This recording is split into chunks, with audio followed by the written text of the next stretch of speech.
this big part now, which we call public business. So yeah.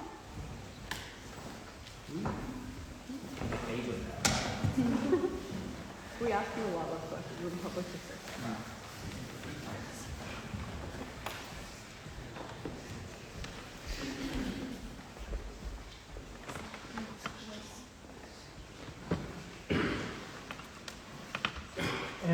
Well, good evening, ladies and gentlemen, it's my very pleasant task to act as chair this evening in respect of the motion that this House would add a housing provision to the Constitution. So I say it's my very pleasant duty to do all of this. I think I've called the House to order, or has been called to order. Okay. So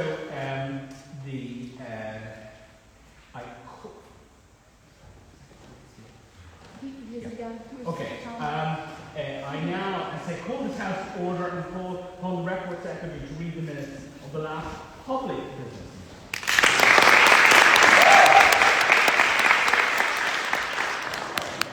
You might have thought that one was a struggle, but believe me, it's never that. Right. So I haven't really prepared a speech this week. It's kind of like a norm now. I think it's like a fun bit of thing, so good luck with that. So we've got two very influential, important, talented speakers today. AOC. I know, okay, doesn't really make sense. This is Adam, right? But for some reason he signs his name as AOC and doesn't see kind of any interesting issue with that. Very strange. But then we've also got Athena, who actually was recently given the prestigious honour of McDonald's Employee of the Month.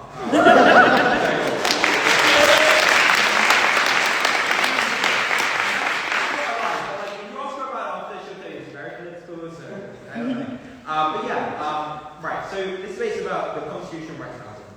Political one, so try some political satire here. Leo Varadkar, more like Leo Varadkar can't.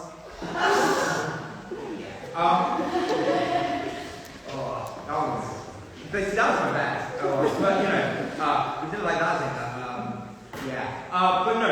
So I kind of struggled with coming up with jokes. So this week, what I did was I was like, wow, I don't know if anyone else is much better. So what I did is ask everyone in his committee what their favourite joke was.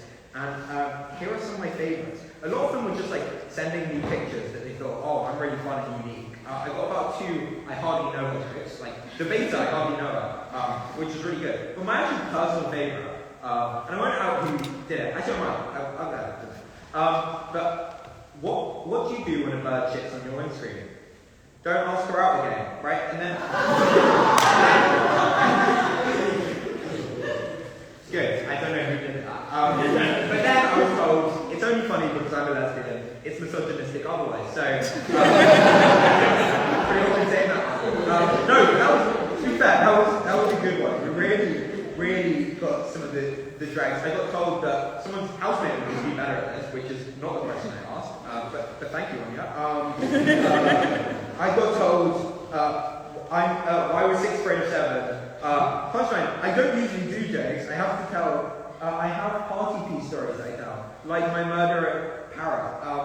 And then I was like, oh yeah, I can tell you things, you tell jokes. But, so it's pretty interesting. So if you think I'm bad, believe me, it could be much worse. And then the final thing is, I think one of the really funny jokes that you could do is make this ballot box disappear. I think that would be really funny and not too stressful.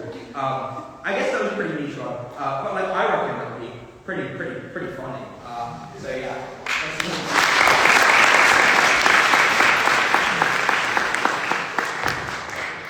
Well, Mr. Record Secretary, that I'm certain was a very accurate account of the last public business meeting. And therefore I am sure, but I must go through the formalities of asking whether there's any objection to me signing these minutes as a very true and completely accurate account of the last business meeting. And I will do that there are no such objections, and this I shall sign. I've never actually had any objections.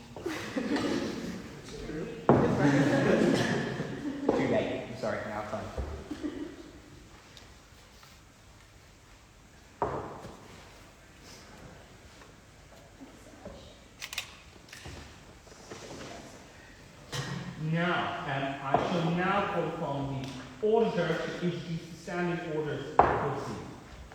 Hi everyone. So speeches will be 7 minutes in length for student speakers and 10 minutes in length for guest speakers. We would ask that you all fill in your arbiter returns, which we will award cash prizes, and that will at the end of the year to the best speakers. There is one mistake on it. It says that James Ryan is Finn McGrath. James Ryan is not Finn McGrath. It actually Finn says he's McGrath. Rayhan Farid. Okay, well, I struggled. the fourth opposition spot is James, so just fill it in as if it's James. We encourage all your participation in all our debates, so you are welcome to offer a point of information outside of the first and last minute, which we call protected time, and we signal IFL, like that. Thank you so much, Monica. So you can just offer a point of information by putting your hand and saying on that point. We also prioritise respect and inclusivity in all our debates. So if you have any concerns about tonight's debate or any of our debates, you can reach out to our lovely equity officer, Nina, at equity@business.com. I see the floor back to the chair. Thank you, Madam Auditor. Thank you so much. I now call upon the Correspondence Secretary to introduce the invited guests to the House. So we have some lovely guests here today, starting with our chair is Justice Hogan. He's been a member of the Irish Supreme Court since October 2021, and he has previously served as Advocate General of the European Court of Justice.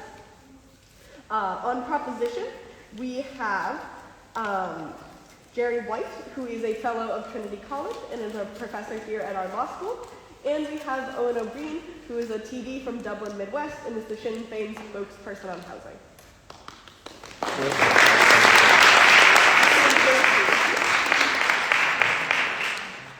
All right, thank you, Correspondence Secretary.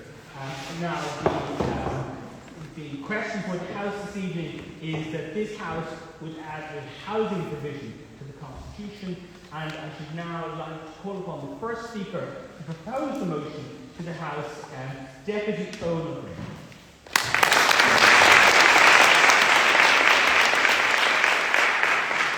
Thank you very much, and before I start, I'll sense of humour and because how jokes is even worse than Tom's is.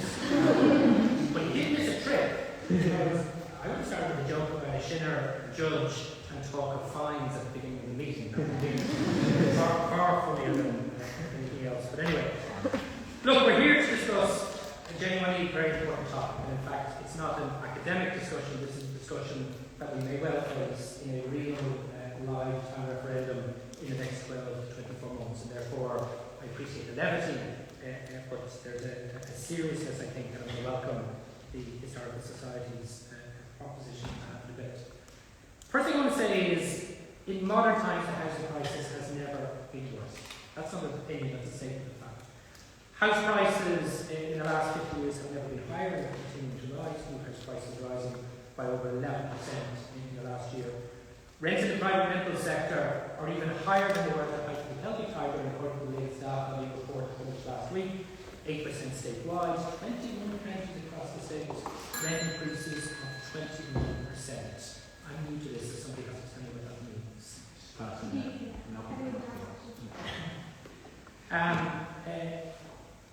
And homelessness, probably the single biggest indicator of the housing system crisis, has never been worse. We have more children forced to live in emergency accommodation than any of the points in modern records began. We have more families, more single people. We have more pensioners living in emergency accommodation, often for years at a time than ever before. This isn't an accident. This isn't a matter of fate. This is the result of decades of very, very bad government housing policy. And the good news is the bad government policy has created this crisis, and good government policy can change this crisis and therefore remedy the problems that we have. And my proposition to you today is that it's certainly a constitutional right to housing in Bunnock-Nahere, and it would be a very important element of good housing policy tackling the housing crisis. As a small aside, I just want to emphasise the fact that far too often the lack of an explicit right to housing in the Constitution is used by some to suggest that things that should be done could not be done. Rachel Walsh, one of your lecturers in the discussion we had on this topic recently, rightly reminded students and myself that in fact there is far greater scope within the provisions of the Constitution today to articulate and to advance housing policies. Having said that, tackling any crisis requires many tools, and a constitutional right to housing is a very important tool for these important development. My view is there are 5 straightforward reasons for supporting the proposition in front of us today. The first is enshrining a right to housing in the Constitution would place a clear legal obligation on this government and all future governments to, through its policies, through its budgets, through its legislation, to vindicate that right. Governments very rarely do things that they're not legally obliged to do. Civil servants, even more so, very rarely do things they're not legally required to do. And therefore, having that legal obligation on the state is very important. It would also greatly assist a progressive Minister for Housing, where she or he may be, in advancing policies that might be beyond the envelope of convention, because they would be acting under an explicit provision of the Constitution. The second argument, Colin Canadian, a leading professor in this field in the Oireachtas Housing Committee in recent times, somebody who was originally a skeptic about inserting social, economic and cultural rights into constitutions and now a convert, said that from his studies of where these rights are enshrined in lower constitutions, they have another impact. They act as a catalyst to political policy and legislative change, particularly when you have a referendum, particularly where public opinion organises, mobilises and votes for that constitution change. That creates a real pressure and expectation on the political class to respond. And therefore, it's not just the obligation of the state, but creating that catalyst for change in government policy legislation and budget matters. The third is we remove the excuse that we far too often hear from bad governments as to why they can't act on important housing policy change. Back in 2014, when Alan Kelly was Minister for Housing, and the issue of rising rents in the private rental sector first came upon us, Alan Kelly wanted to introduce something very simple. He wanted to link rent reviews in the private rental sector to inflation. At that time, inflation was running at a very low level. He was told at the time of Fine Gael that we can't do that because of the Constitution. Many of us believed that that was the case. Fine Gael didn't want to disincentivise private investment in the private rental sector. But having the right in the Constitution would remove the ability of politicians who are highly behind for interpretation of the Constitution from using that not to take good policy. The fourth and very important reason is it would provoke a really important public debate. For far too long, housing has been an asset class, it was an investment vehicle, a tool for dealing with pension requirements. And I think it's about time.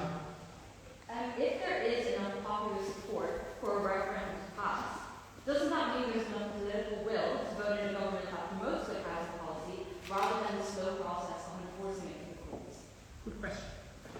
Notice we have seen so far I haven't actually proposed enforcing anything through the courts. Most of the strong arguments in favour of enshrining the right to housing in the Constitution are the impact of such a thing on the political process, on public opinion and debate. But I'll deal with your specific question here. But the debate itself is interesting. During marriage equality, a hugely important referendum that extended an important civil right to lesbian, women and gay men, many people at the end of that referendum said that what was really important was not just the extension of the right to marriage, but the hugely impactful nature of the debate that Irish society had to enable people to reach that endpoint. And therefore, I actually think the process of having a referendum itself, asking the question as a society, what does housing mean to us? Is it a fundamental human right? Is it foundational to human flourishing? Is it something essential to us as human beings, as citizens, as families, as communities, as a nation? I think having that debate in and of itself is hugely important. And then the last reason, to deal specifically with my colleague's point, it would provide a mechanism in certain cases for seeking legal redress when the state egregiously fails to attempt to vindicate people's rights to good quality housing. All of the evidence from the scholars who've actually looked at what happens when you enshrine the right to housing in the Constitution's law actually tell us that it results in very low levels of litigation. What it does is it has a wider impacts in terms of obligations, putting pressure on not just good governments but bad governments, catalysing change in the policy and budgetary legislative process, mobilising public opinion, and creating a better sense of what home actually means. It's also important to emphasise that the right to housing does not do. It is not a silver bullet. It's not going to solve the housing crisis overnight.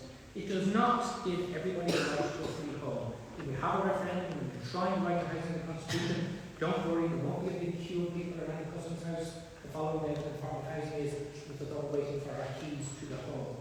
Nor does it tell government how they should vindicate that right. It does not place a responsibility or obligation on government to meet all that housing need itself. It doesn't in any way interfere with the voters or politicians and government to make the decisions as to the best way to vindicate the right.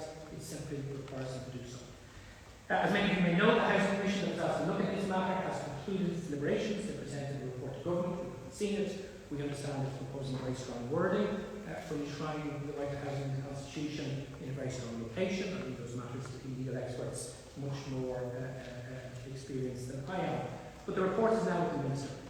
We also know, despite the fact that Fianna Fáil, with the Housing Ministry being in favour of this, Fine Gael is still opposed. And there is a fear that Darragh O'Brien, rather than pressing the matter cabinet, will simply seek to have the matter referred to our local housing committee, where it will probably may draw on until the general election. I'm wrong, but that is the consideration.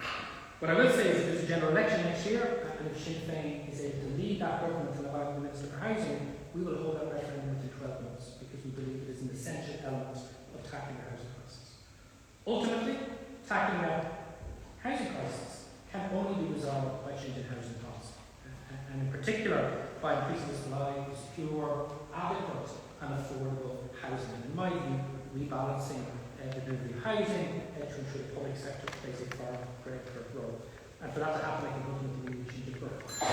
But I'm absolutely convinced that enshrining the right to housing in the Constitution would be a very valuable tool in us tackling what is probably the worst housing crisis, affecting more people in this state than in modern times. And therefore, on that basis, I propose the motion to the House.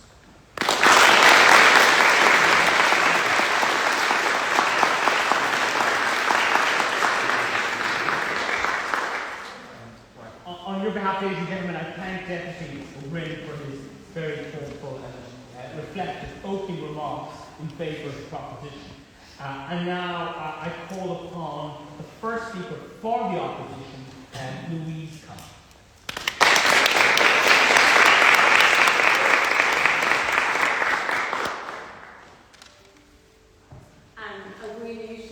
It's Michelle Louise, and for my sins, I am representing Balsock in this debate. Boom, etc. And in further stroke of misfortune has fallen to me to speak directly after Deputy O'Brien. Now, I don't think to have any relevant legal knowledge, but my general skills as a law student have given me the ability to confidently give my opinion on everything and anything. So once more, here I stand before you.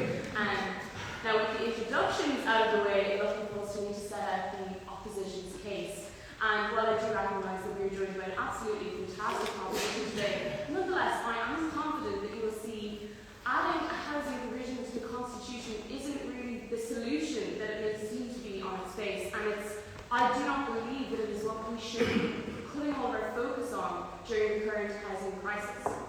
So a fun little behind-the-scenes secret from today's debate. For some reason, the opposition was actually the less popular side to speak on. And I'm not quite sure why this was, because I do think that every speaker in this debate wants largely the same thing, namely affordable accommodation, an end to the housing crisis, a decrease in the endemic homelessness in Ireland, dare I say, some effective action from the government, and the clash in this debate, it's not like pro-people being able to find a home versus anti-people being able to find a home. What we really want to talk about is whether adding a provision on housing to the Constitution is, number one, the best use of our time, the best use of our political capital, and number two, whether adding a provision on housing to the Constitution will, or even is really capable of lessening the housing crisis. So there are two things that we must accept when we're talking about this. Firstly, if we add a provision on housing, we are going to have to organise a referendum, as Deputy O'Brien pointed out. And secondly, we don't know exactly how this provision will be worded. And I myself only foresee two possible scenarios. And do correct me, Professor White, if there are more.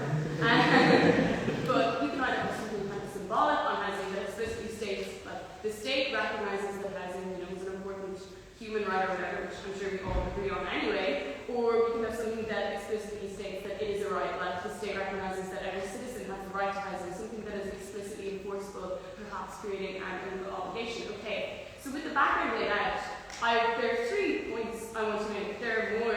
I was going to make this a kind of funny speech, but actually I thought I actually have a lot to say. Firstly, a housing provision, I think it is unlikely to add to the legislative impetus to solve the housing crisis. Secondly, a referendum on housing provision, I think, is likely to give the government the opportunity to abdicate responsibility for housing policy. And thirdly, and most importantly, I just don't think that a constitutional right to housing is going to guarantee change in any way. And I also think it is unlikely to be directly useful to those who would need it the most. So first of all, and I'm afraid this is a huge point of disagreement between me and Deputy O'Brien, regarding legislative impetus, what kind of provision on housing add? So Deputy O'Brien argues that it would increase political pressure, but consider this. Housing is ingrained in the Irish society. That word. And every time we open the news, there's something about housing, or the housing crisis, or something sneaky and bad that a landlord did. And housing consistently ranks top of the issues that people care about at election time. It comes up in every electoral debate. It's the subject of countless Irish Times columns. I've no doubt that they all just sit around the table, and when they run out of things to say, it's like, oh, there's always the dead horse that is housing to beat. And so, if we are to add a provision on housing to the Constitution, we have to consider, is there anything actually left to add from an agenda-setting point of view? Proponents of this argue that it would encourage aggressive legislative change. But the government already knows that housing is the #1 voter issue. There is already immense political pressure, so maybe it's not the pressure that's the problem, but the staleness of ideas in the current government.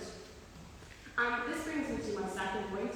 If there is a constitutional provision on housing, I think it's likely to reduce governmental responsibility for actually regulating housing responsibly, and I think we can do this in 2 ways. Firstly, if a government manages to hold a referendum, I think that there's so much scope for them giving themselves a good pat on the back for having held a referendum. Yes, that's us guys, we actually listened to the people, we fixed housing. I think there will be a false sense of achievement without actually having made concrete changes to the situation that's on the ground. Furthermore, and relatedly, I think that there is a trade-off to be made. There is a finite amount of hours that the dog can debate, there is a finite amount of legislation that can be produced, there is a finite amount of political capital to devote to this issue. Consider the commitment, the lobbying, the expertise required in order to hold a referendum on housing. All of this is time that would be used up at the expense of creating concrete housing policy and protection. A referendum on housing is not going to double the amount of time that we spend talking about housing. It's going to half the amount of time that we spend generating tangible solutions. Now, to be fair, I do think that most of the propositions that we're going to talk about an actual the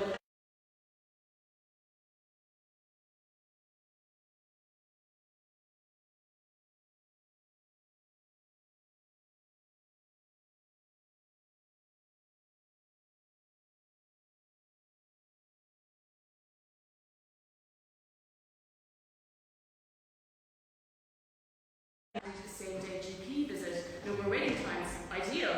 However, the Irish Health Service would simply not be able to carry through with this. It's not a right that is actually capable of being fulfilled or being realised at the current time.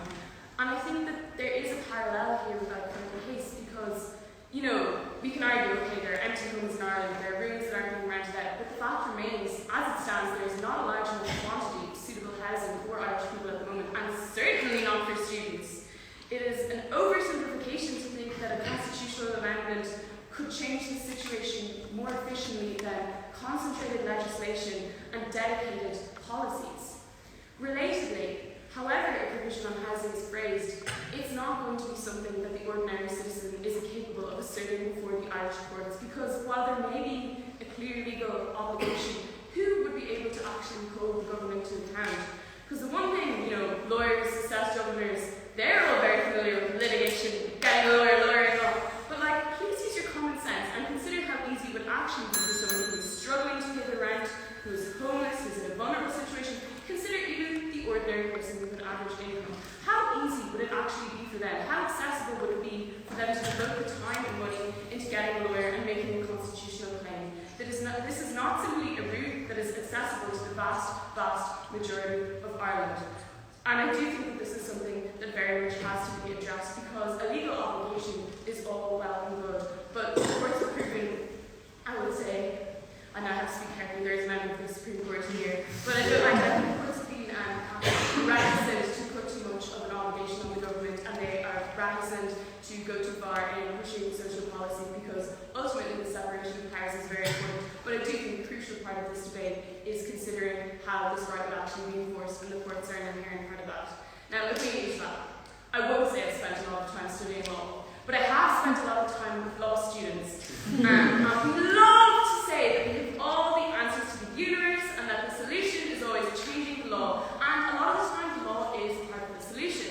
But here, I think first we need to look at the roots of the problem. We need to devote our limited political capital elsewhere. We need to look at housing supply.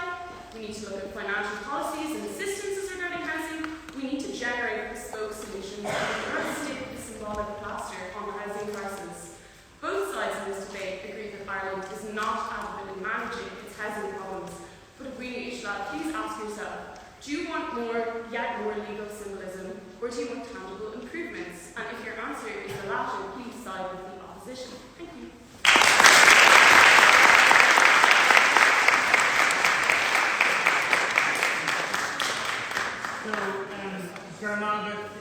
Louise are some of the oral key touched in. So thank you very much for your wonderful speech. And I now call upon the first speaker of the evening and the second speaker in favour of the proposition, Adam O'Kelly.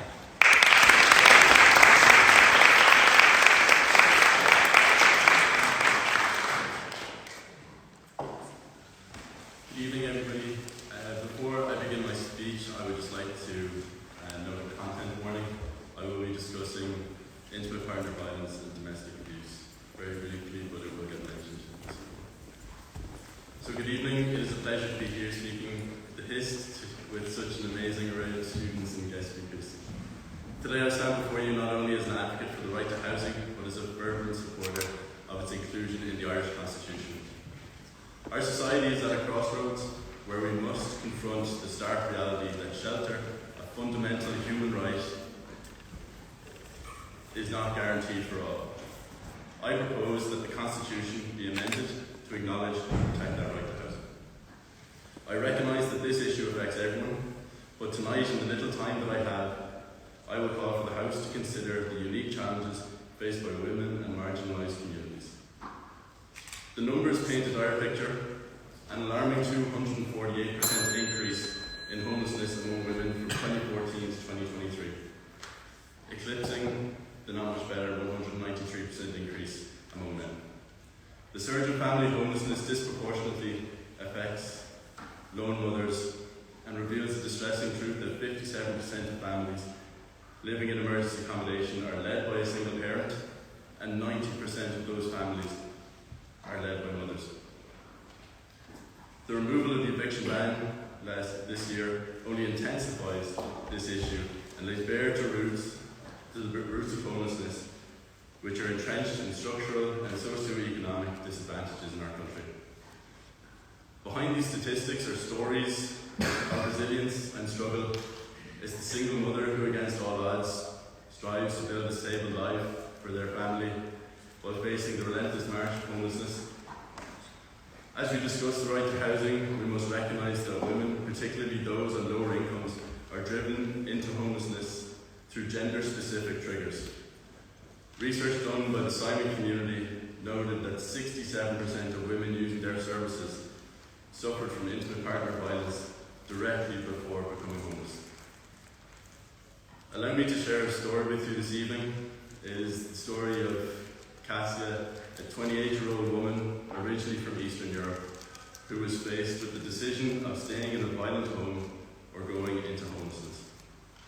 Cassia left behind everything that she had known since coming to Ireland in search of a safe place to call home. Cassia was not on her own in this journey. She had her 2 children with her, who experienced the same violence. Her kids were in school, so she organised a B&B nearby for them to live, but her money ran out. She registered as homeless and was supported through a system that moved her between hostels, hotels, refugees and B&Bs. But she never knew where her and her children might finally settle down. She tried to find affordable accommodation on the rental market, but described many challenges with landlord discrimination. She felt discriminated against on the grounds of gender, ethnicity, and being a single mother. Through a support network, she found a home and has since been served a notice to quit. Again, her and her children are facing homelessness. Cassia's story underscores the pressing need to address housing from an intersectional framework. The lens through which we view the right to housing must recognise and rectify the systemic biases that disproportionately affect women and minority communities. The prevailing gender norms that confine women to the domestic sphere are deeply ingrained in the Irish society. Article 41.2 of the Irish Constitution says, and I quote, "In particular, the state recognises that by her life within the home, woman gives to the state a support without which the common good cannot be achieved. The state shall therefore endeavour to ensure that mothers shall not be obliged by economic necessity to engage in labour to the neglect of their duties in the home." While framing the role of women in Irish society through this patriarchal lens, ensuring their right to carry out their duties in the home, the Constitution currently offers no provision for what that home may be. They say one can tell more about a society from whom it excludes than from whom it includes. In the ongoing discussions surrounding housing, women and other marginalised communities are being excluded. The right to housing is often misunderstood on mainstream male-centric terms. To rectify this, introducing a constitutional guarantee must be accompanied by a reinterpretation of equality in substantive terms. We need to redefine the right to housing through an intersectional framework, acknowledging the unique challenges faced by different groups within our society. By embedding the right to housing in the Irish Constitution, we not only recognise the importance of shelter, but also affirm our commitment to dismantling systemic inequalities. Let us heed this call for change, ensuring that the right to housing is not just a privilege, but a fundamental, unassailable right for every person in this country. In doing so, we redefine our societal values and commit to building a future where everyone, regardless of gender or background, has a secure and dignified place to call home. Thank you.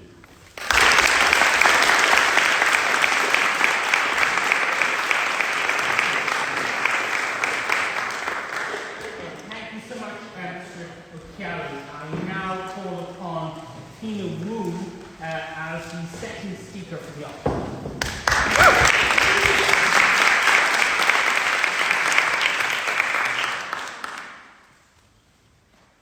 Chair, adjudicators, ladies and gentlemen, enshrining a socio-economic right in the Irish Constitution is not a silver bullet solution. There is no denying that the current reality of men, women and children struggling to survive without an adequate home represents a severe dereliction of the duty of the state. However, it is not the role of the courts to amend the political failures of the government and the Iraqis, and in fact it is ineffective and counterproductive to force them to do so. So I acknowledge the fact that the Constitution isn't something that resonates with everybody in this room. It is an enigmatic document that you most likely have never read, unless you're a law student like me, in which case it's one you have also never read, but act like you know everything about it. So I asked my fellow second-year law students what the Constitution means to bring to light the fact that it's important to listen to the young, legal, budding minds of today. I now no longer think this is important, and I'm listening to their answers, and the statistics speak for themselves. 95% of second-year law students couldn't tell us the number of T's in the word Constitution. 65% think that Bunrock Naharan is a brand of decorative soap. And 35% of students think that the Constitution is like a tool used for cultivating land, and not in like a clever abstract way, but like a plow that you use like a rice to get in there. And after extensive research, I have found that neither of these things are in fact true, and that I've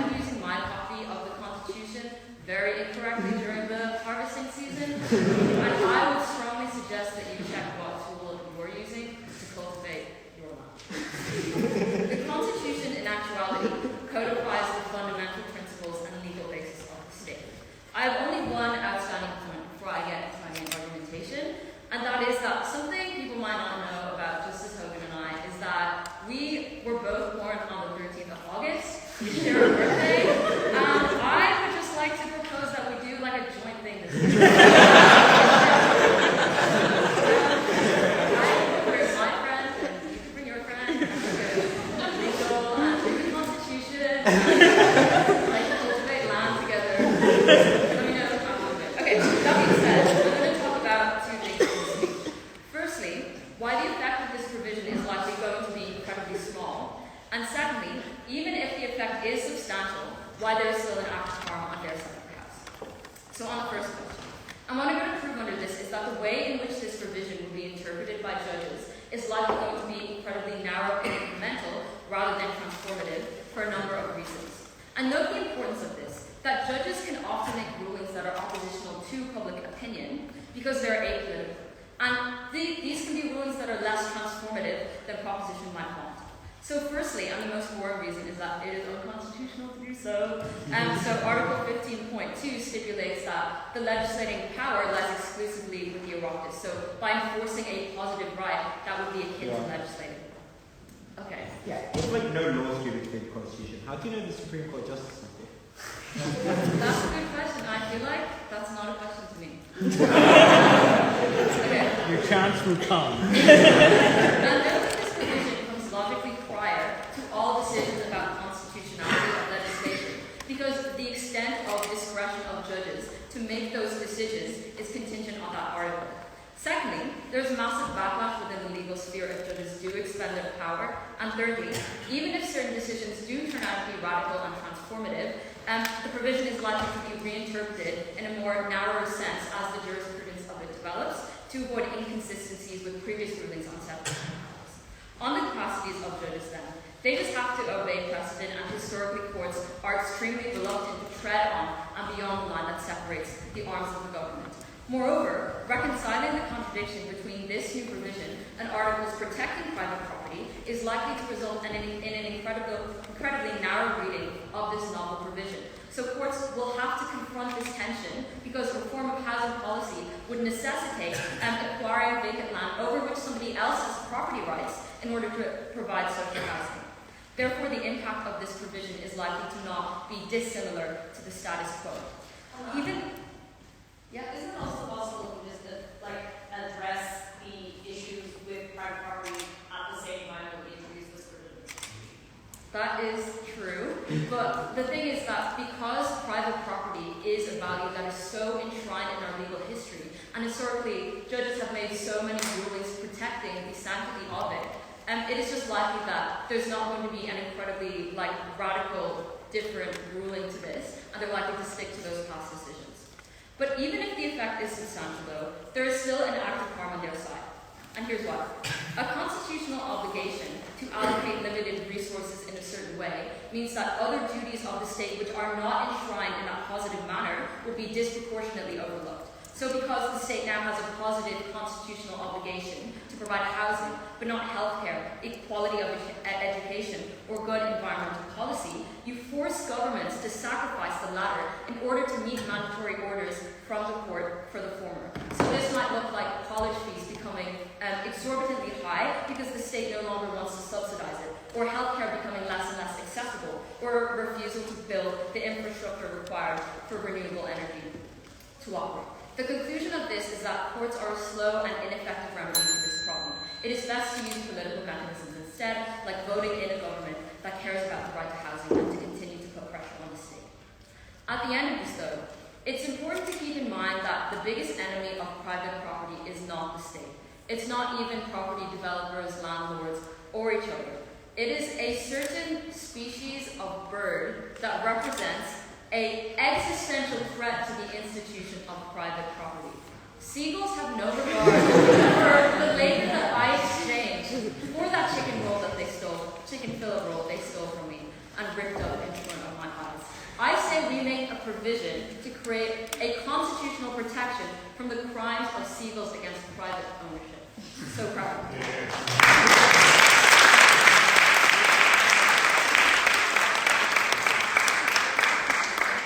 All right, thank you so much, Ms. Wu, for that interesting and fascinating report on the birthdays and many other things.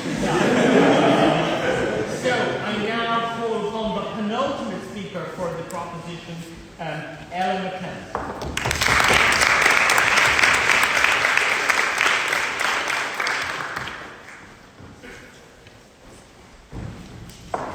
It's no surprise to anyone here, partially from the fifth speaker now, that Ireland and her people are in a crisis. This is a crisis of shortages of money, jobs, and houses. Not only do we have shortage of jobs, we also have shortage of proper ones and more importantly, affordable ones. I don't need to tell you all the importance of housing. I think that's very obvious. Article 25 UN Declaration of Human Rights is right, blah, blah, blah. But I do need to take this opportunity to stress the importance of reversing the damage this neoliberal government has done to its people in chasing profit. I want to argue in particular for the introduction of housing provision to our constitution as a method of accountability for our government, given their consistent failure to provide their people adequate means of welfare, specifically housing. I'm going to start with some statistics to illustrate this. I realise you've heard this before, but I'm going to stress it again. In the 1950s, social housing accounted for half of the houses built in Ireland, but with the introduction of tenant purchase schemes, 2/3 of social housing built in this state since the 1930s are now family owned, and social housing now sits at just 10% of the housing stock in Ireland. Furthermore, the government has underspent by an entire €1 billion on social housing in 2022, an entire 25% of the allocated funds under the Housing for All scheme. Even if they were to hit their target of 33,000 homes as in the Housing for All plan, many of these, firstly, come from vulture funds of the private sector, but it still falls short. We need another 17,000. The target for it actually to be adequate was calculated to be 50,000 homes. 33,000, not 50,000. The average rent in Dublin is roughly 80% of the average monthly wage after tax, and as of June, 12,600 people were living in emergency accommodation, which ignores any hidden homelessness. It ignores anyone living on the streets, anyone couch surfing, living in their cars. That's nearly 13,000 people. Not only do we lack universal housing, but we can't even claim to have universal access to housing. It's blatantly unaffordable for all but a small fraction of our society. For students, accommodation will reach up to €12,000 per 9 months. There's no legislation in place for those living in digs. Meanwhile, homeowners can make up to $14K tax-free from us, and many of us are forced to drop out or to pay our due for lack of affordable accommodation. Education being yet another fundamental right that is denied in favour of profits by the government. Article 45 of the Irish Constitution, the Directive Principles of Social Policy, I love social policy, I study it, set out general guidelines for the government for making laws, but in particular states that the predominant aim should be the welfare of people as a whole.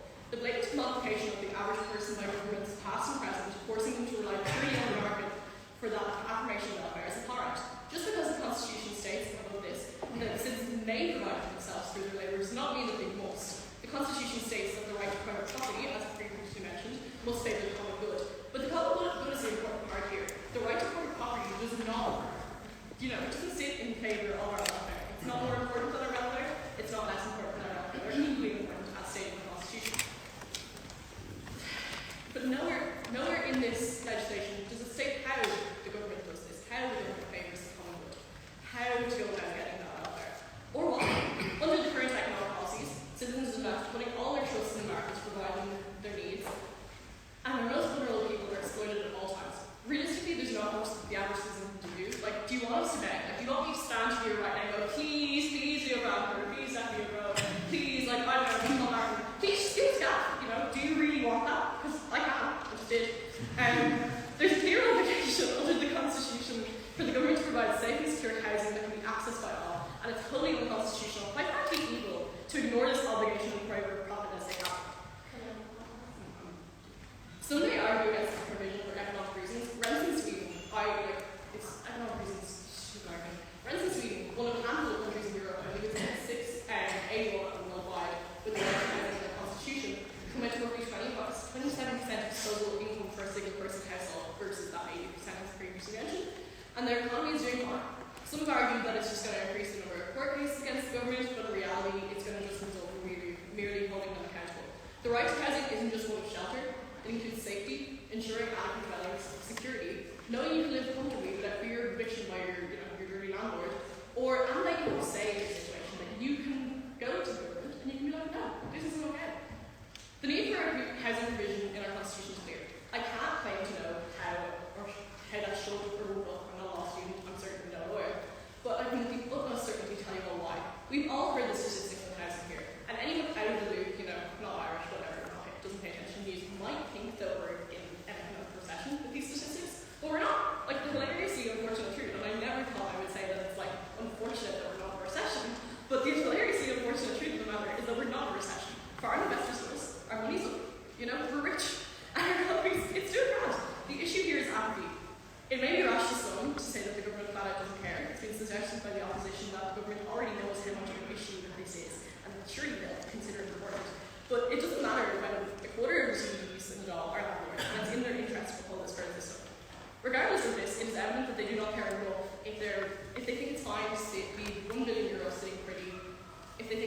out evictions, rough sleepers, 12,600 people homeless, and the current general state of affairs.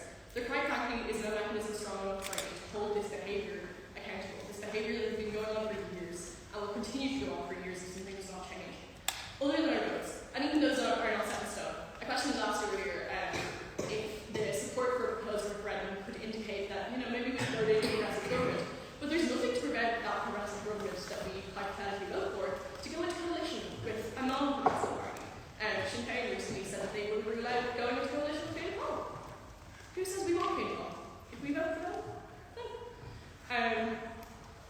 no. No progressive government is immune from entering into this coalition. Housing is a need and a right, but one that is perpetually at risk of being tossed aside by the next Oireachtas or the next one after that. So the logical intervention is to make the provision of housing an obligation, to ensure that something as important as this is held with such reverence. Ensuring this right is in our constitution. Allows for it not only to be removed if by the will of the people, but it's not utopian to ask for representatives to provide for this. It's the bare minimum. Ireland cannot boast of its successes when its citizens can barely afford to live, and it's past time we fix this. To finish up, I would like to once again stress how little this government is currently doing and has done, and how dire the situation actually is. The statistics are disgusting, they're shocking, we've heard them again and again and again. But we're getting jaded. We've heard this so many times that we fail to recognise sometimes that behind each of these statistics, behind every single number is a person, is a life, is a child, is someone who's sleeping on the street, is someone who's sleeping on a friend's couch, is someone who doesn't know where their money is going to go next. To have even one person homeless is a failure of the state, let alone nearly 13,000 that we know of. I plead you all to listen to this and to consider that this House should add housing provisions to the Constitution. Thank you.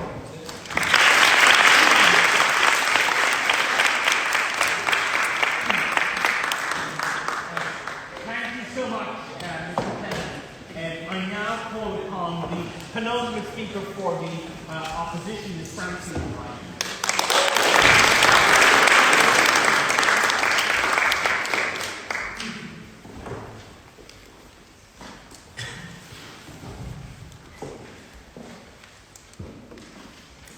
Chairperson, House members, our esteemed guests, and ladies and gentlemen of the audience, my name is Francine Ebe, and this evening I'll be furthering the opposition argument as to whether we would add a provision for housing to the Irish Constitution. But firstly, a bit of a rebuttal, which is a typical Scooby thing that you did in my speech.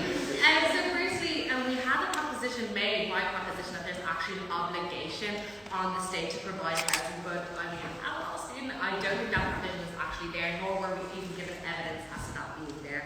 Secondly, the last speaker spoke about a provision in the Constitution would result in accountability for the government. But we argue on this side of the House that accountability is quite frankly something on paper, and it doesn't actually establish, and it establishes that the government is at fault, but it does not actually directly deal with the issue of homelessness, which is what we both care about on both sides of the House. Ladies and gentlemen, we need action, and we need it now.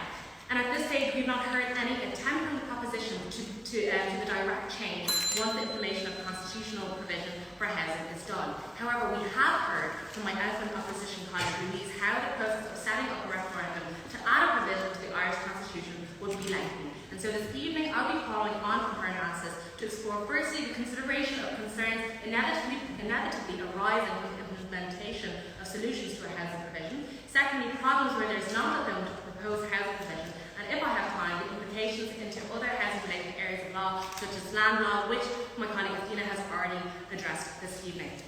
Now, firstly, as already emphasised, implementing a housing provision in the Constitution would not necessarily result in immediate solutions. This still must be considered. Just because a constitutional provision will be added does not mean that problems will not arise within these solutions. And so, let me provide some problems which can arise from proposed solutions to the housing crisis, with the aim of showing you how adding a constitutional provision would merely just delay and stunt the process. Firstly, the realistic solution of creating legislation subsequent to inserting the housing provision. Although there is a lengthy process before an article can be implemented in the Constitution, the legislative process is not exempt from this. Once the housing provision has been implemented in the Constitution, there will be scheduling of debates for housing legislation, drafting of the proposed legislation, rebuttal against the phraseology used for the proposed legislation, redrafting with amendments to the proposed legislation, with the hopes that the proposed legislation will get approved. And given that the introduction of a housing provision has many impacts on various stakeholders, such as the state, foreign investors, private investors, landlords, renters, employers, and quite frankly everyone in the state, it is not as easy as we may think to pass a new bill. There is bound to be conflicts of interest and contentions as to whether they have been balanced accurately, resulting in high chances of it being rejected and the risk of us starting the process all over again.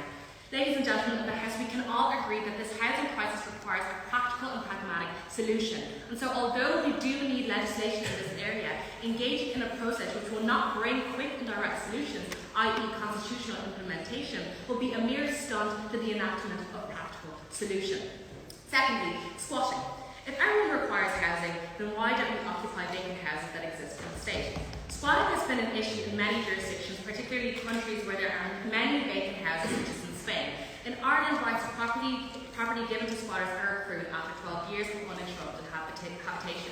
A solution could therefore be to reduce this term like in Costa Rica, where organised squatters who squat land for housing assume title after 1 year. Now, there's obvious problems with this, which was mentioned by Athena, is that that would be a contravention to our national right to property protected under Article 43 and 40.3 of the Constitution. And despite the fact that this right can be limited for the common good, reducing the term from 12 years to 1, like in Costa Rica, would be too drastic, resulting in a very quick softening of the right to private property, which we still believe on our side of the House is a good and important thing. However, we do believe that this should be up for conversation.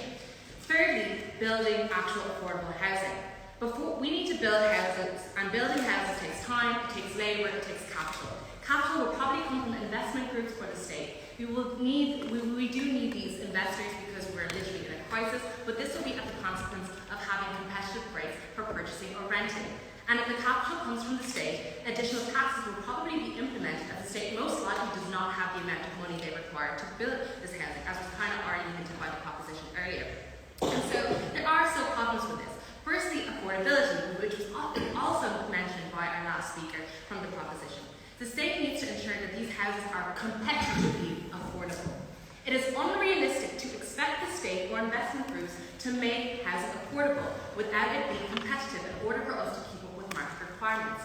Moreover, what is considered affordable to the layperson will most likely be up for debate because, secondly, wages in Ireland currently cannot afford competitively affordable housing.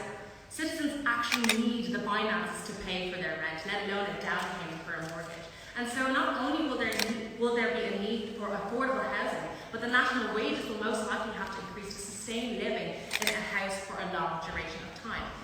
Ladies and gentlemen, these are the conversations we should be having. Not about adding a provision which results in a catalyst for change, which the Deputy has mentioned earlier this evening, but rather stepping into the enacting of the change we are looking for. Change we so desperately need for the likes of abuse victims and minorities, serious issues which we must tackle and have heard from the proposition this evening. Secondly, what happens when the government does not fulfil their obligations in ensuring housing in any capacity, which would most likely be implied by a housing provision? We want the state to assume a positive duty in ensuring housing for individuals in some shape or form as proposed by the proposition. And since it is an urgent issue which requires quick results, the state will most likely make a promise as to when these houses will be made. This will most likely be unfulfilled, leaving the state up to litigation. The Deputy had commented earlier but did not expand on how litigation would be reduced with a right to housing in the Constitution. And so I would actually argue that a constitutional provision would add pressure to the state as a result of constitutional infringement, giving more people standing to initiate proceedings. And so to avoid this, a likely solution from the legislature would be to allow extension requests to the court, which would just result in further litigation on issues of law, given that the Supreme Court does not deal with facts of the case but a constitutional right being infringed. And so time, resources and taxpayers' money will be used in court just to argue theoretical issues of law and rights without any quick and tangible results, all due to an increased number of individuals having standing to make claims of constitutional infringement, which will most likely not be accessible to those who actually need their rights vindicated, which is the working class. Therefore, by avoiding the floodgates of constitutional infringement claims and legal arguments on matters of law, a legislative solution without the pressures of constitutionality will allow quicker results to this crisis. And just very briefly on the impacts of other areas of law, we've already heard how this can impact the likes of land law and the likes of property law, in which we have a huge right for the protection of that natural right to property. However, with this new introduction of this constitutional right, we would now have to revise and revisit the legislation, the common law that already exists, and precedents that have been literally there for decades, which requires us not only to build a whole new area of judicial precedent, but mend the holes blown to others. And this is something that we wish to avoid on our side of the house. Ladies and gentlemen, sorry for the delay. The argument of the opposition is very simple. We do believe that all individuals should have the right to housing, but we require practical and pragmatic steps to achieve this. By adding a provision in the Constitution on housing, we are not necessarily solving the problem of focusing on the problem which will inevitably arise from the solutions. Rather, we will be spending time, energy and resources on enumerated attitudes which clearly exist in society. There is still so much work to be done to ensure that we have housing, and we say on the side opposition, deal with the problems within the solutions, free of the courts, and for goodness sake, and once and for all, get these people houses. And for those reasons, I'd like to propose.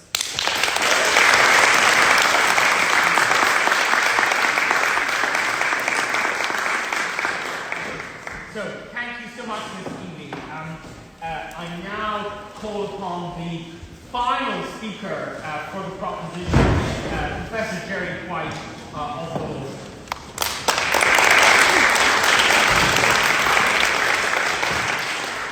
Mr. Chairman, thank you, ladies and gentlemen, for this society. I'm delighted to be here this evening to support the proposition that provision for housing should be included in the Irish Constitution. And the case I'm going to make is a modest one, because we all here agree that amending the Constitution of itself will not solve the crisis. But I'm thinking about a hypothetical client of an actual community law centre, the Mercy Law Resource Centre based in Dublin, which works with low-income individuals and families who are homeless or threatened with homelessness. And what I'm thinking about is, how might a constitutional amendment help that hypothetical individual or family? Let me clarify first of all that when I talk about a constitutional provision in relation to housing, I have in mind a particular type of provision. I mean, a couple of options canvassed in public debate so far. So, for example, it has been suggested that perhaps we should put a symbolic statement into Article 45 of the Constitution, which, for the benefit of the non-lawyers, is a provision that the courts cannot enforce against the Oireachtas in terms of reviewing legislation. So such a statement would be symbolic, might make us feel good. I'm not interested in that sort of provision. If that's all that's on offer, I'm not getting out of bed on the day of the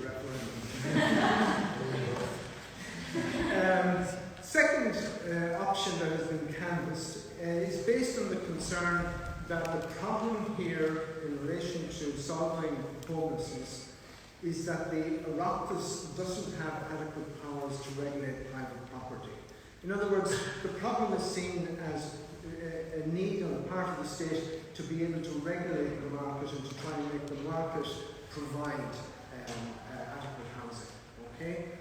I'm not interested in that one either for two reasons. One, let me tell you, as my colleague Professor Rachel Walsh and others such as Henry Bogan have compellingly and convincingly argued, the existing wording of the Constitution in Article 43 on private property is adequate to enable the Oireachtas to regulate private property rights. My second concern is, of course, though, that I'm not sure that we can really rely exclusively on the market to solve this problem. In the past, the state provided more social housing than it currently does, and it's my own personal view that I think we need to get the state more involved in direct provision of social housing. So what is my suggestion? Well, my suggestion would be modelled on the provision that currently exists in the Constitution of South Africa in section 26. And let me read into the record the first two subsections of that provision. So section 26 subsection 1 reads, everyone has the right to have access to adequate housing. And then subsection 2 reads, the state must take reasonable legislative and other measures within its available resources to achieve the progressive realisation of this right. So if that was inserted into the Irish Constitution, how would that help my hypothetical client? Well, first of all, let's admit this phrasing would not amount to providing a house for everyone in the audience. It's a modest provision. It recognises that the Parliament has a role to play here, and that the duty to provide or secure access to adequate housing has to be tempered by the availability of resources that the state has. But even allowing for that, it seems to me, based on the actual experience in South Africa, and based on the Irish experience with another socio-economic right that is in our constitution, namely the right to free primary education, it seems to me that the insertion of this type of a provision would be of some assistance to my hypothetical client. And how might that be? Well, first of all, it would enable the courts to review housing policy in a way that they currently don't really do. They could review that policy in the light of the criterion or the standard of reasonableness. And what would this amount to? Well, looking at the South African experience, the South African Constitutional Court reviews state measures in relation to housing, requiring them to be comprehensive, adequately resourced, reasonably conceived and implemented, capable of responding to crises, and responsive to the extreme levels of deprivation of people in desperate societies.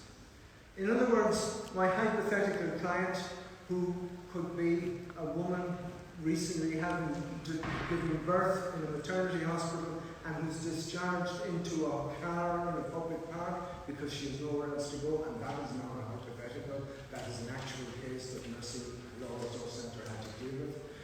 That person could present an argument to a High Court judge that she is in extreme circumstances and that the state is failing to provide adequately for her right of access to housing.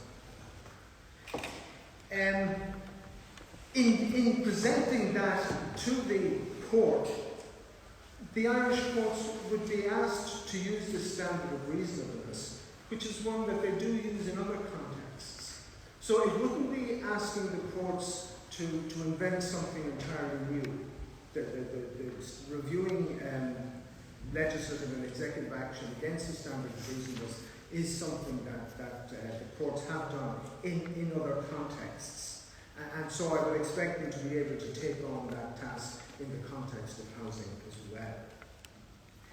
And given the experience we've had with litigation in relation to access to free primary education, that experience shows that litigation can produce worthwhile political improvements in the situation. I'm referring here to litigation in respect of two different cohorts of children from the mid-1990s through to the mid-noughties.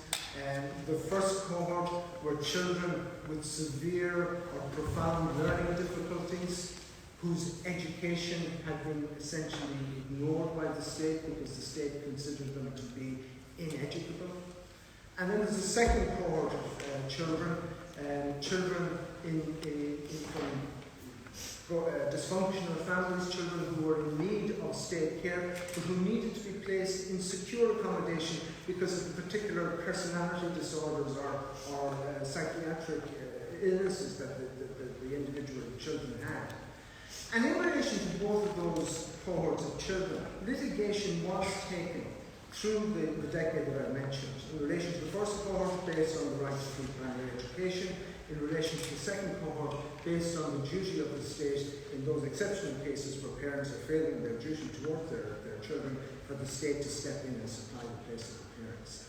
And the experience was that in a series of High Court cases, clarifying the rights of those children, first of all, the educational provision for children with severe or profound learning difficulties was significantly improved, admittedly from a very low base, but it was very significantly improved.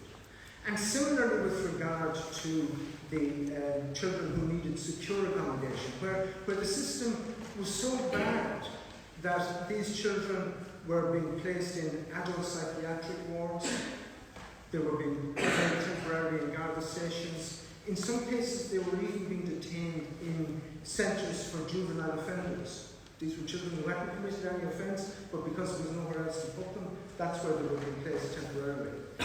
Again, the litigation, a series of High Court cases clarifying the rights of these children, did result eventually in a political response to the point at which adequate resources were provided. And whereas there are still problems in that area, at least now the rooms, the secure rooms, are available. Let me conclude on 2 points. The provision that I defend or advocate here today also incidentally addresses concerns about the power to regulate the market, even if I believe that the Constitution stands as adequate to enable the office to regulate the market.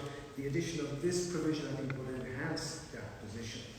But also, final point, the introduction of this type of a clause and the taking of cases, appropriate cases to enforce this clause, does have political impact, and I'll finish on this point. I mentioned those cases of the children who were being housed in adult psychiatric wards and housed in garbage stations and housed in centres for juvenile offenders. There were dozens of those cases going through the courts during the period in question. And when the first Minister for Children, Mary Hannigan, was appointed, the Taoiseach at the time, Bertie Ahern, in appointing her, specifically told her to deal with the cases that were going through the courts. The litigation was generating political pressure, bad political pressure, and he wanted it addressed.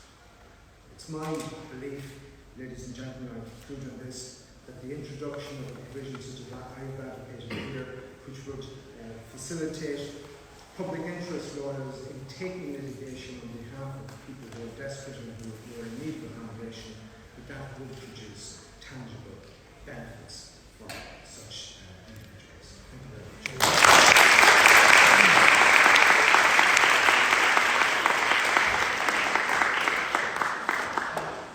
Thank you so much, Professor White, for your very fine speech. And now the final speaker of the evening and the final speaker for the opposition is Mr. James Ryan.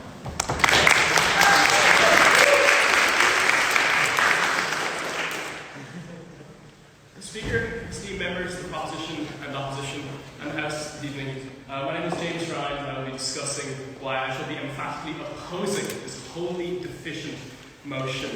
You can probably tell by my aggressively middle-class voice and 30-year mullet that I live at home. I cannot live anywhere in some accommodation, so I cannot really speak to the intense suffering that is out there in the reality of the situation. It's a bit spooky, that. And so I can't really speak about this firsthand. However, I don't think this really discounts me from speaking to the complete ineptitude of the Irish political class on this matter and the infantilizing nature of this measure put forward this evening. In addition to the fact this is the world that those of us in college now will have to exit into once our time in this esteemed institution ends, or for people like myself, my parents kicking me out of Spry at 35. The constitutional provision for housing is not just inadequate, it is both legally and logistically impossible, and I'll discuss these main issues this evening. Beginning with the legal front, I shan't speak too much about the legal issues, given the person who teaches me the law spoke on the opposite side of this debate this evening. However, the act of constitutionalising the social rights such as housing is a flawed decision at best and a cynical one at most, I believe. It is a right dictating government spending and the provision of state resources, something that is diametrically really opposed to the separation of powers. Those of us who managed to survive Con 1 may know the case of TD and Minister of Education, or the High Court attempt to order government spending on facilities for vulnerable children. On the matter, Chief Justice Keane stated, the difficulty created by the order of the High Court in this case is not simply that it offends the principle and the doctrine of separation of powers, though I have no doubt that it does. It also involves the High Court effectively determining the policy which the executive are to follow in dealing with a particular social problem. Housing is undeniably a social issue gripping the country, and as such, the courts are not the forum to solve that. Persuasive and sensible points have been made for the proposition of speaking that these cases could provide for a rush of pressure onto the government in the same way that TD did, actually being referenced, of course, by the proposition. However, TD led to an improvement in the situation. It took years for this to occur, and it was in a far smaller situation in terms of providing adequate services for these children, rather than a nationwide housing shortage which is currently gripping the nation. at the moment. So things may not be as difficult. And this issue is not the court's purview to solve, and nor should it be. And this, I think, draws me to the attention where we should really be solving the issue and who should really be solving this issue. Now, I agree with Professor White in saying this issue is not just for the private sector. Constitutionalised right to housing, I think, is just an inadequate act of political hackery to draw our attention away from the real issues solving the housing crisis. It's put forward by the government, let us remember, these exact same people who are causing the same problem, and so we should gaze on it with some trepidation as to what the issue is.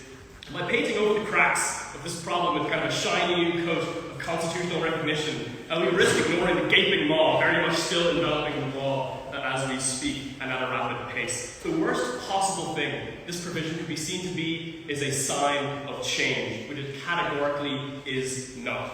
It is a sign of government that's primary concern is maintaining the veneer of change while ensuring the status quo is still maintained. And this goes beyond the governing parties as well. There is a distinct policy in our Irish governing class, in our Irish political class, to object to housing in their local constituency, lest the sacred values of our houses not reaching the prime of the Celtic tiger, or the feel of our familial area, or, as we all really can read between the lines and see the affluent nature of our area, it seems to many of these people, and also just disrupting the habitat of bats. That was an actual objection lodged in this nation. There was a habitat of bats, I believe Justice Hogan actually ruled in that case. I'm not going to stop it anymore. The habitat of bats was cited as a reason for an objection to take place. So we've had years of this strategy. I appreciate that this careful and considered approach is how we want to do these. We should allow these objections. But that strategy hasn't worked, quite frankly, and so we need to change. And there's a whole other speech I can really say about why this country is obsessed with using houses as investment vehicles. That's not really what we're talking about today. But the situation is, we all want more homes, but just, not right here, not around me, and not that many, which is not the way we're going to solve this issue. This motion will not solve the lack of political will to solve this problem. This motion will not change the national NIMBY mindset, and this motion will not get anywhere close to fixing our housing crisis. And let's just think a bit further. If this right was to be adopted into the Constitution, what are the conceivable consequences?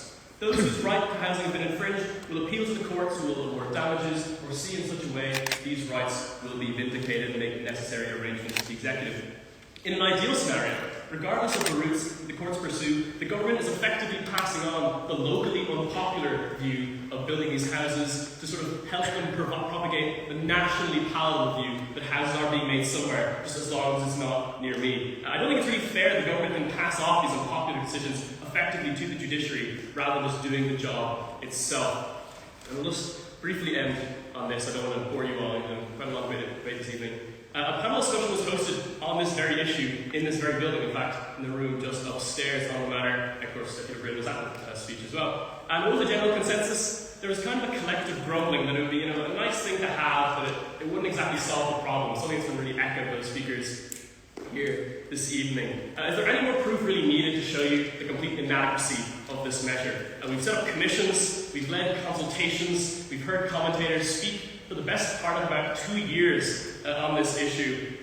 I discussed the prospect of the right to housing, and the plurality just kind of concluded, it's okay. This is really a referendum that is a national exercise in futility, and I think it really shows the Irish political class can truly stop at nothing and work around the clock to ensure that nothing gets done. Will this and the enshrining this right solve the housing crisis? No. Will it help build more houses? Maybe. Will the government act like the problem is solved after it's passed? Absolutely yes. And for that reason, I emphatically oppose this infantilizing motion.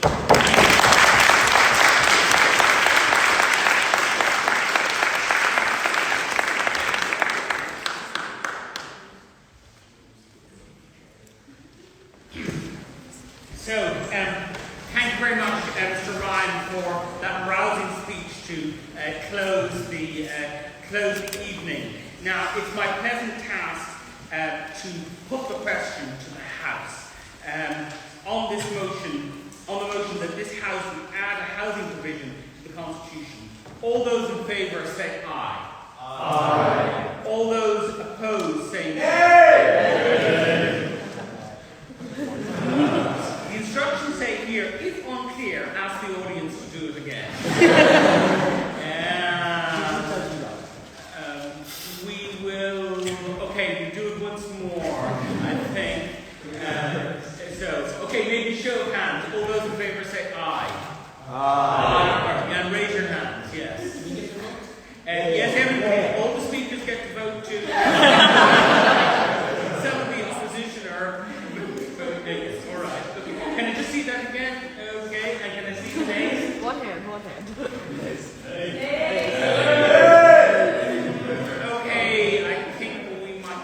VAR to check this out. But I think just by a fraction the ayes have it.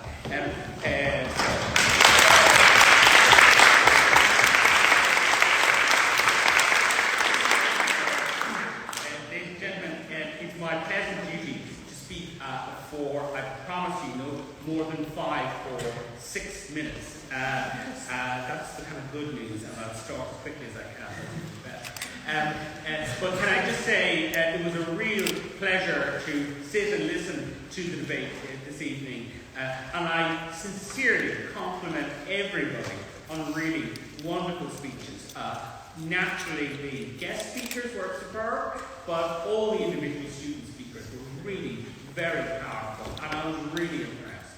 And that's not something I say lightly. And I think all of the speakers deserve a round of applause.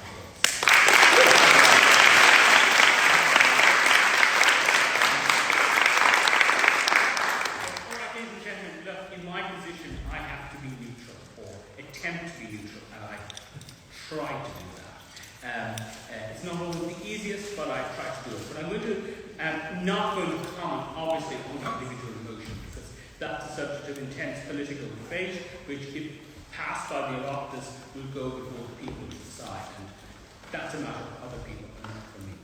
But I just want to finish really with 2 separate thoughts from the 1930s, which I assure you have some relevance to what we were speaking this evening. And the first is this, is that judges, actually, let me into a secret, we do listen to the radio, right? I heard a comment made some months ago to the effect that Ireland is now a rich country, and why can't we solve the housing crisis? Because after all, when in the 1930s, and this was speaking of when Mr. De Valera and Fianna Fáil came to power in March 1932, they immediately endeavoured with a major public housing programme to address the slum and tenement conditions, which sadly were a feature of Ireland of the time. And the speakers said, well, we have the money, why can't we do this? And I suppose, but I would say, as a lawyer and in my capacity at the coalface, and not making any of the most neutral observation, that the situation is, however, very different. Mr. De Valera's government didn't have to deal with the environmental impact assessment reports. He didn't have to deal with Habitats Directive. He didn't have to deal with the Public Procurement Directive. He didn't have to deal with the Aarhus Convention. He didn't have a developed system of judicial review. He didn't have to comply with the Strategic Assessment Directive. So there is a huge corpus of European Union law, which are binding obligations on this state, which we struggle to comply with. But believe you, ladies and gentlemen, that is a real feature of day-to-day litigation in courts. And many of you, I think, have not had the pleasure of reading an environmental impact assessment. I can tell you that there is nothing that gives me and my colleagues greater joy than to have a collection of papers brought into our rooms, and the first thing you open up is an environmental impact assessment report. They often run to hundreds of pages, replete with maps and details of all sorts of things that you have always wanted to find out, but never even knew that you had to ask. Ranging from mollusks to bats to water quality and a whole range of other things besides. And that is the reality of current litigation in the courts. Added to that, Mr. De Valera in the 1930s actually introduced what amounted to the first planning law, the Town and Country Planning Act of 1934. And up to that, that was a very modest piece of legislation. Really so modest as to impose virtually no obligations on local authorities. It only changed with the Local Government Planning and Development Act of 1963. But that was complex. But that's nothing to the Planning and Development Act 2000 as amended. And I mean, that, ladies and gentlemen, is also a great joy to read. If you love Shakespeare or Homer, well, I can tell you it's nothing on the Planning and Development Act. Brackets as amended. Brackets many times.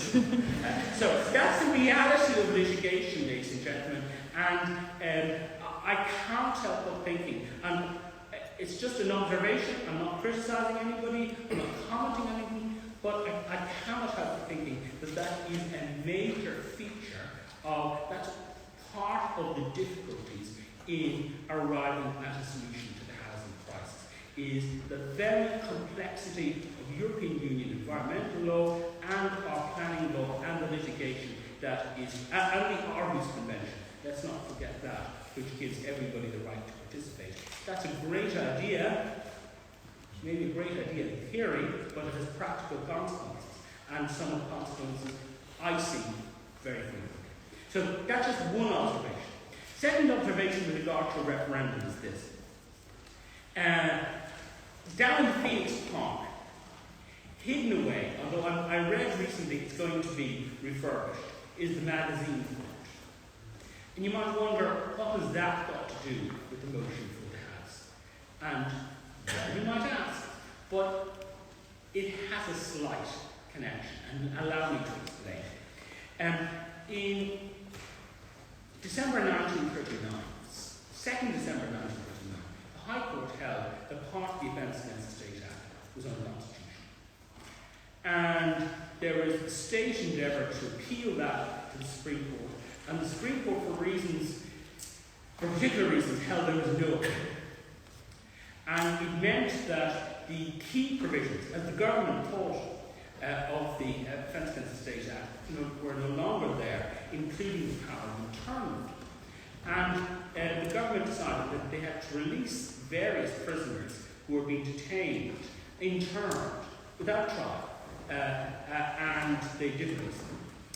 And on the 23rd of December, it appears that many of those who had been so released showed their gratitude by effecting a raid on the magazine fund in Phoenix Park, where effectively all the armoury of the Defence Forces was taken that night. And that was a very grave situation for the government.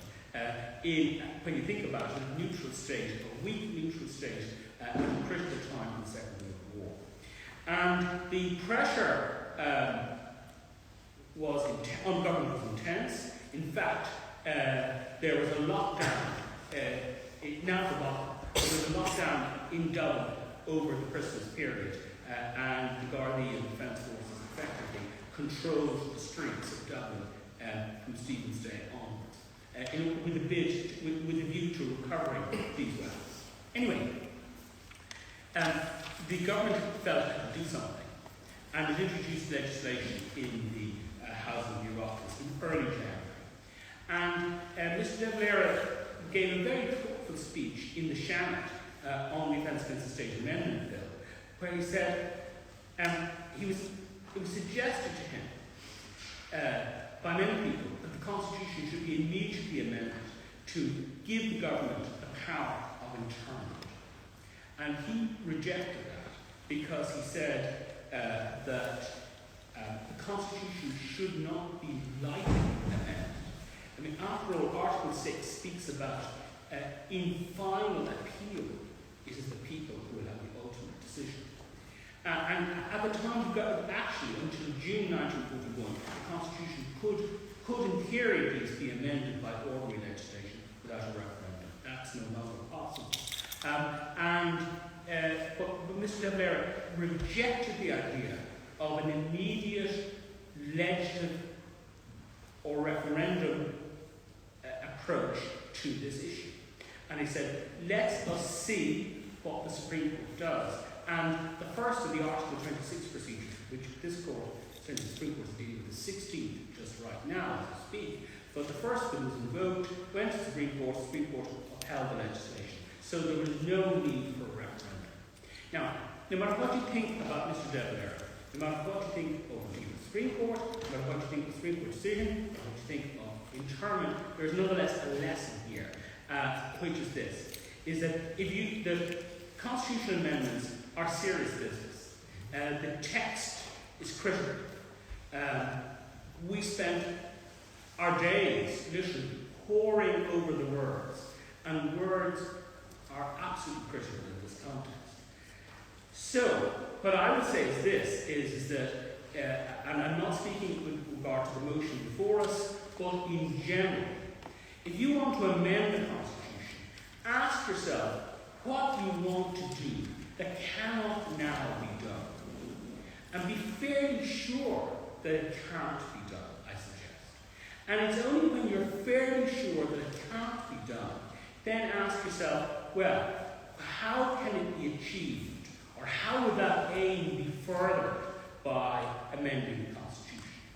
And I think that's, those were very wise words by Mr. De Valera in the Shambles in January 1940. And I think no matter what you think of him as a politician, they might nonetheless be used with advantage today. Because I do hear frequently, and again I'm not speaking about this motion, but I do hear frequently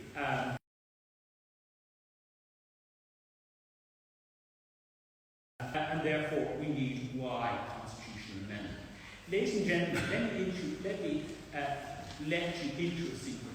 It's the oldest trick of the book. And I therefore suggest to you this, is that by all means have a referendum on this or any other topic. But before you do it, ask yourself, what can't I do now? What do we want to do? And how will this constitutional amendment achieve that? And, you know, I think Alexander Hamilton, the great US constitutional theorist, said over 50 years ago, you know, that the judiciary were the weakest branch. And so we are, and so we should be, because we are not democratically accountable, nobody's ever elected us, so therefore we have, however, been invested by the Constitution with very grave powers, which we will exercise if needs be. But we will do it because ultimately the people, which is all of you, tell us in a constitution, or if necessary in constitutional referendum, that we should do it. And we will do it. But you have to, I think, before you ask us to do that, I think just for your own sakes, as individual citizens, reflect carefully before you give people like me, unelected, would never be elected by anybody. That I can assure you before you give me these sort of powers. So, ladies and gentlemen, I broke my own rules. It's been a great pleasure. I really compliment the House on a wonderful debate this evening and the individual speakers, and I beg to move the motion. Thank you so much.